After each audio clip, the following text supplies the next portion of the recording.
जय सिया राम मित्रों। आज हम आपको इस जीवन की भाग दौड़ में हम भूल जाते हैं किसके साथ क्या कर रहे हैं, किसके साथ कैसा व्यवहार करना चाहिए, और रिश्ते क्या मृत्यु के बाद भी रहते हैं या मृत्यु के बाद रिश्ते मिट जाते हैं। इसी प्रसंग में एक बार नारद जी और तुम्बुरु जी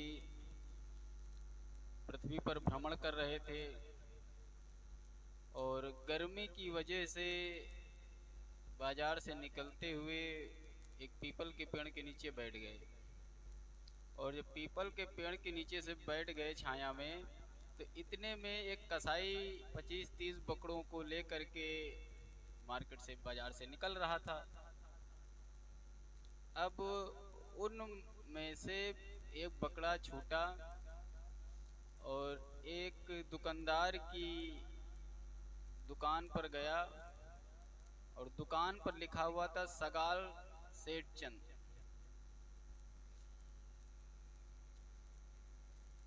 अब जैसे ही दुकानदार का ध्यान बकरे पर गया, बस जल्दी से उसको एक जो झाड़ू पोंछन ये लोग झाड़न रखे रहते हैं उसको उठाया और बकरे के मुंह पे 3-4 घसीट घसीट के मारा और एक मुंह मार करके वो मोट खा पाया था और बैं बैं करके भागने लगा।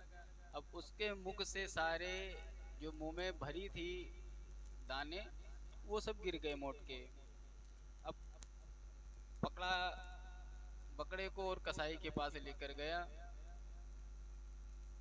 पकड़ो अपने बकरे को, इधर उधर रखते हो, देख नहीं पाते हो। महाराज कसाई ने पकड़ लिया और गुस्से में कहा, आज सबसे पहले ले चल के तुम्ही को हम हलाल करते हैं। तो जो दुकान पे लिखा था सगाल सेठ चंद, तो वो सगाल सेठ की दुकान थी और उसका लड़का बैठता था सेठ की, कब की मृत्यु हो गई थी। अब वो गुस्से में कहने लगा, देखो इसको जब हलाल करना तो इसका सर ला के हमें देना, बहुत दुष्ट है, इधर उधर मुंह मारता है। अब ये सब नारद जी ने देखा तो थोड़ा तुम्बुरु जी को नारद जी को थोड़ा बुरा लगा और थोड़ी देर ध्यान लगा करके नारद जी ने जब देखा तो बड़ी जोर जोर से हंसने लगे। अब जब हंसने लगे तो तुम्बुरु जी ने कहा, क्या हुआ भाई, हम लोग तो चलने वाले थे इसकी तरफ गुस्से में कि चलो डांटा जाए, तो कहने लगे हंसने लगे, नहीं नहीं ये सब कर्मों का फल है, हम लोगों को इसमें नहीं पड़ना है, चलो। तो तुम्बुरु जी ने कहा, नहीं नहीं बताओ क्यों हंसे तुम।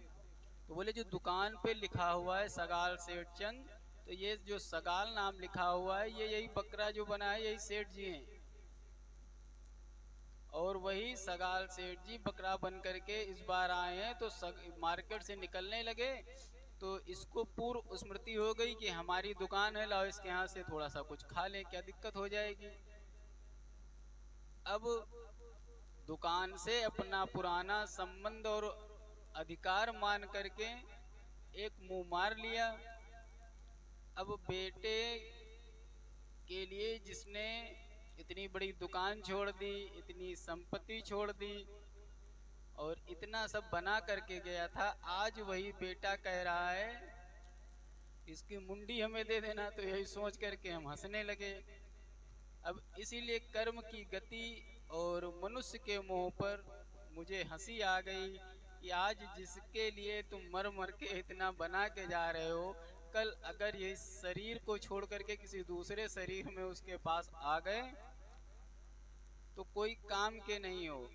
इसलिए अपने पाप और पुण्य का हिसाब, अपने कर्मों का हिसाब अपने आप करके जाओ, क्योंकि तुम्हारी मृत्यु के बाद तुम्हारा यहाँ कुछ नहीं है। बोलिए सियावर रामचंद्र की जय।